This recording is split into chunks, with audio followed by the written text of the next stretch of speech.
Alexander wants his identity hidden because he says military recruiters are after him. As an able-bodied man between 18 to 60, under martial law, he is expected to join the military and defend Ukraine against Russian attacks. He says he disagrees with what he describes as the forced recruitment methods and has refused to fight. It's like living in a constant nervous state. You have to hide all the time. I can't go freely around the city. It psychologically overpowers you. You constantly live in a state of discomfort and anxiety. President Zelenskyy declared martial law in February 2022, 2 days after Russia's full-scale invasion.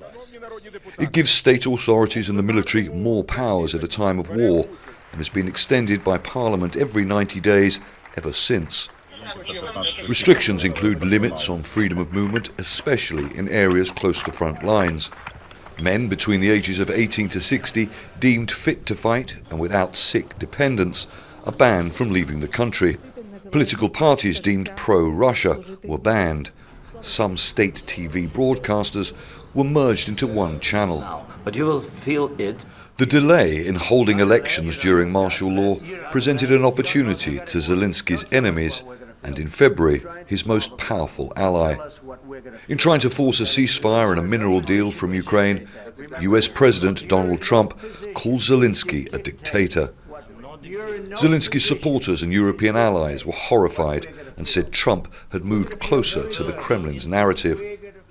Russia's leader has often refused the offer of face-to-face peace talks with President Zelenskyy, saying he won't negotiate with an unelected leader.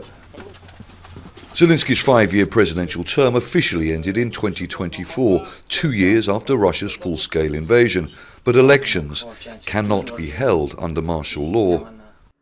Most lawyers recognise there have been numerous incidents of forced recruitment constituting potential human rights abuse, many of which the government says it will investigate. At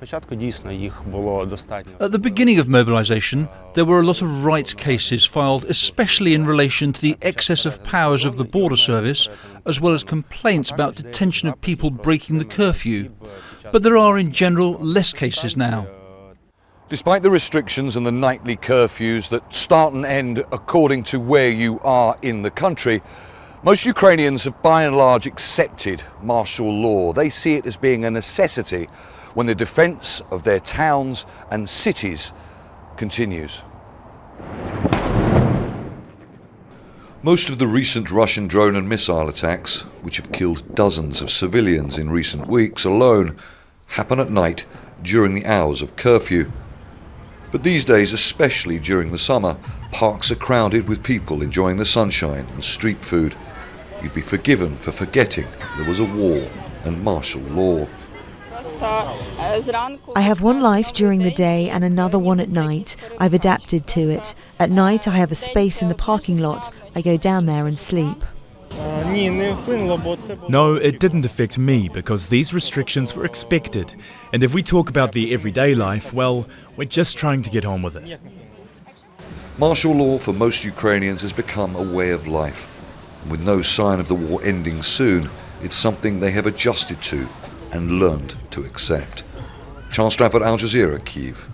Don't miss out. Get the full picture. Subscribe to Al Jazeera for reliable news, expert insight. Like, share, stay ahead.